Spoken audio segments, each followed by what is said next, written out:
สบายดีเนาะเฮาก็มามื้อนี้เฮาก็มาสืบต่อบทเรียนเนาะสำหรับเมื่อบทเรียนเฮาเปลี่ยนแผนปัจจุบันแล้วเนาะโดยเปลี่ยนข้อมูลปัจจุบันแล้วเฮาก็จะมาแต้มเนาะบัดนี้เนาะแต้มว่าแต้มแผนจัดสรรเนาะคือตัวอย่างข้าพเจ้าจะแต้มให้เบิ่งเนาะก่อนอื่นก็ให้เฮาเบิ่งก่อนเนาะเบิ่งแผนพัฒนาของบ้านว่าเพิ่นจะพัฒนาดินขยายการปลูกสร้างไปทางใดเนาะ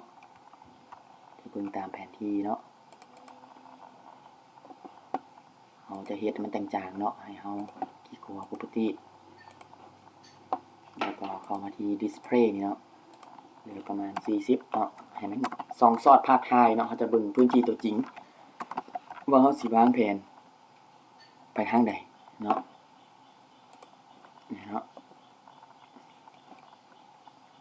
คือตัวอย่างตามทิศทางการพัฒนาของบ้านเนาะเพิ่นขยายทางเพิ่นขยายดินปลูกสร้างเนาะเขาจะมา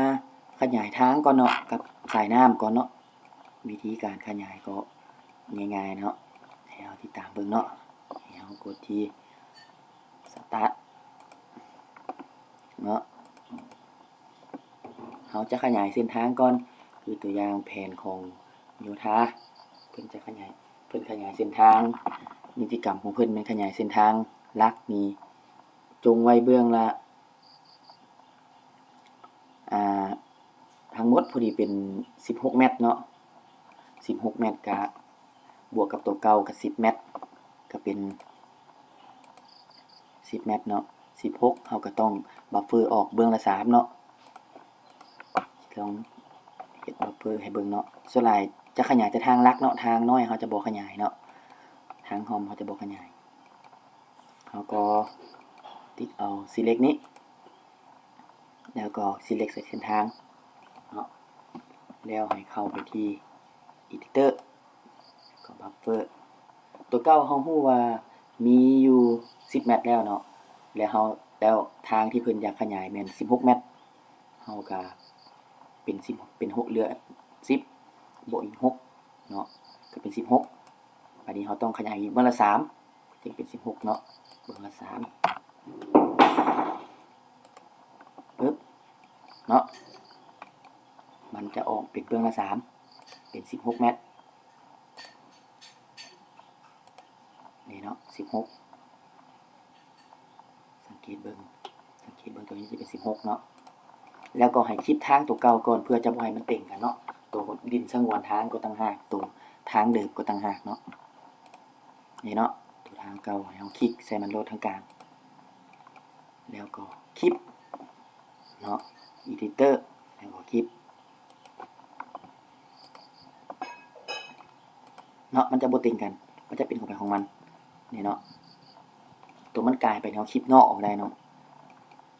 แล้วเฮาก็มาใส่รหัสชื่อตัวที่เฮาสงวนออกนี้ว่าแม่นรหัสอีหยังเนาะมาเบิ่งดินสงวนแขนทางตัวจัดสรร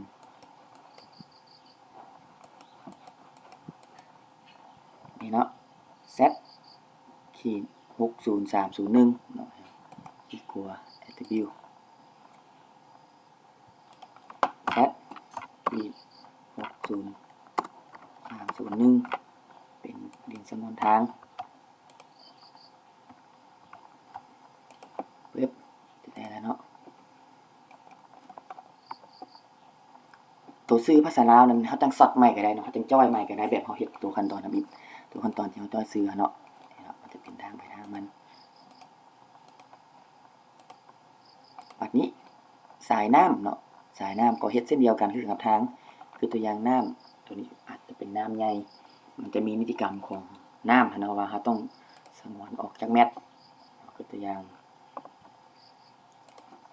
ตัวนี้น้ำเดินมัน16เมตรคือตามระเบียบเฮาก็เบิ่งตามระเบียบเนาะว่าจะสงวนออกจากแมตคือตัวอย่างเฮาสิสงวนไว้เบื้องละ10เมตรบ่พอดีเป็น16บวกให้เบื้องละ10เมตรพอดีเป็น36เนาะก็จะบัฟเฟอร์ ความหมายเป็น10เนาะเบื้องละ10เป็น20บวกตัวเก่าอีก16ก็จะเป็น36เนาะปึ๊บนี่เนาะจะออกมาให้เราก็ select เอาตัวเก่าคลิปไว้ก่อนเนาะเพื่อให้มันเต่งกัน editor คลิปเนาะเขา select เอาก่อนจะคลิปได้เนาะ select เอามันก่อนคลิปเนี่ยมันจะเป็นตอนไปตอนมันเวลาใส่รหัสสีมันจะออกมาเนาะ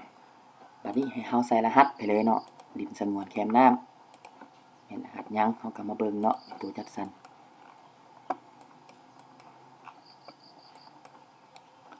ดินสงวนแคมน้ำนี่เนาะมันจะมีตัวจัดสรรมันจะมีสงวนแคมน้ำสงวนไว้เนาะเพื่ออนาคตตัวนี้เป็นแผนจัดสรร Z30401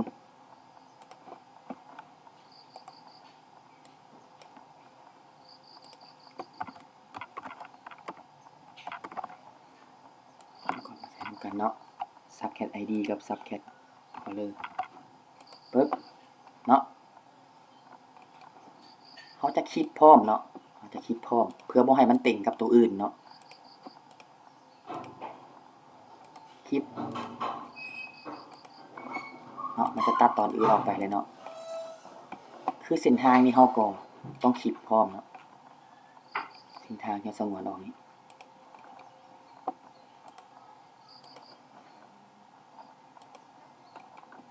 นี่เนาะ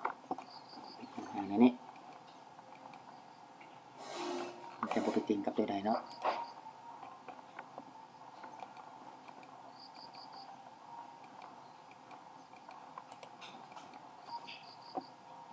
เวลาเราคลิปแล้วมันกลายออกมาเราก็เปิดขอบเขตมาคลิปนอกก็ได้เนาะตัดออกไปเลย select เอาขอบเขตก่อนเนาะปิดตัวนี้ออกจึง select ง่ายเนาะก็คลิปนอกเนาะปึ๊บนี่เนาะในทีมจะตัดออกไปเลยจะเต็มสถานีถ้าแมนมีบ้านใหม่ต่อมาเขาก็แต้มต่อเลยเนาะแต้มจากเศษนี้ต่อไปเลย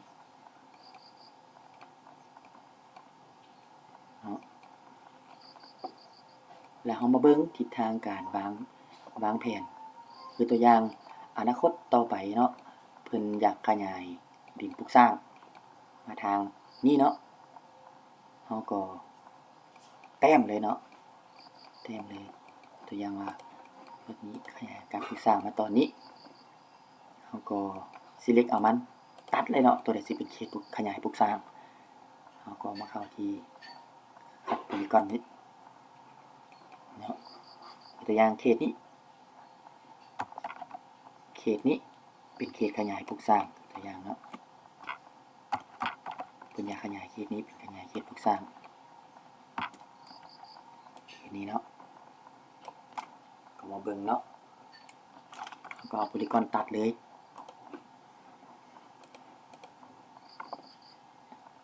คัดโพลีกอน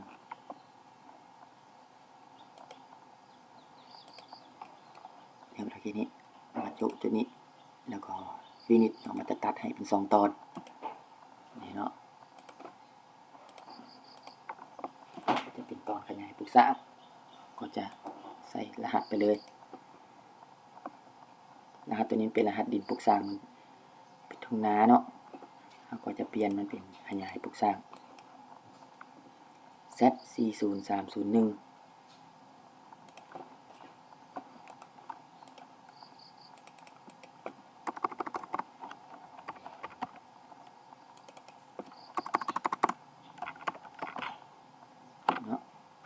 ปึ๊บแล้วก็คลิปเนาะเพื่อให้มันเต่งกับตัวอื่นอีก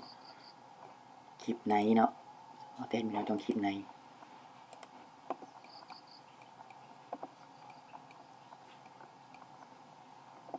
เนาะจะได้ดินขยายการปลูกสร้างมันจะต่างกันเนาะกับตัวปัจจุบันมันจะเป็นดินปัจจุบันที่มีในปัจจุบัน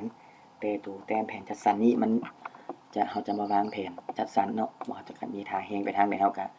ขยายไปทางนั้นเนาะคือตัวอย่างปลานี้อนาคตเพิ่นอาจจะเฮ็ดเป็นปลาฟื้นฟูบ่ปลาเขาก็ต้องเปลี่ยนรหัส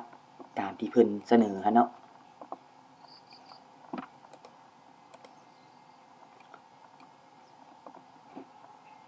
เนาะดังนั้นเฮาก็มาซอดเอาชื่อเหมือนเดิมเนาะการซอดเอาชื่อนี่แม่นให้เฮาลบตัวเก่าออกทุกๆครั้งเนาะลบออกหมดเฮาจะซอดเอาใหม่นี่เนาะคือตัวอย่างรหัส subcat id caller นี่ที่มันเปลี่ยนใหม่มันจะบ่มีชื่อนี่เนาะจะลบออกเบิดจงแต่ subcat id กับ subcat caller ไว้เนาะสต็อปก่อนเนาะ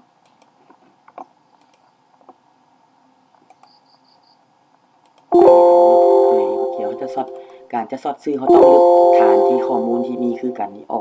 กหมดจงไว้แต่รหัสที่เขาจะซอดนะเนาะ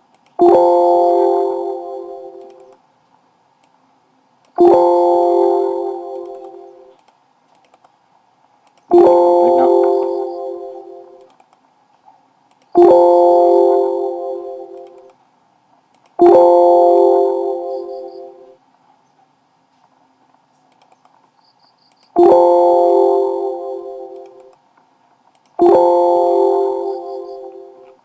เนาะก็ถือว่าได้แล้วเนาะให้เราคลิกจ้อยซื้อเนาะบัดนี้เนาะจ้อยซื้อใหม่จ้อยบ้าวเอาตัวเก่าเนาะเดี๋ยวเปลี่ยนตัวนี้เป็น subcat id เหมือนเดิม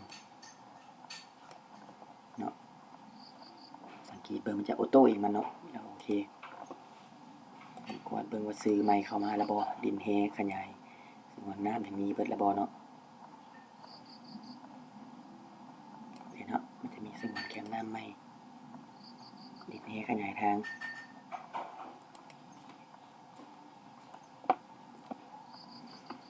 จากนั้นก็เซฟเนาะ export ออกคือเก่าเนาะ data export เหมือนเดิมเปลี่ยนชื่อออกได้เนาะอาจจะเป็น1ก่อนก็ได้เนาะเซฟแล้วก็โอเคเฮาลบออกได้เนาะลบออกเปลี่ยนชื่อได้เนาะลบออกได้delete ออกตัวใดบ่เกี่ยวเนาะ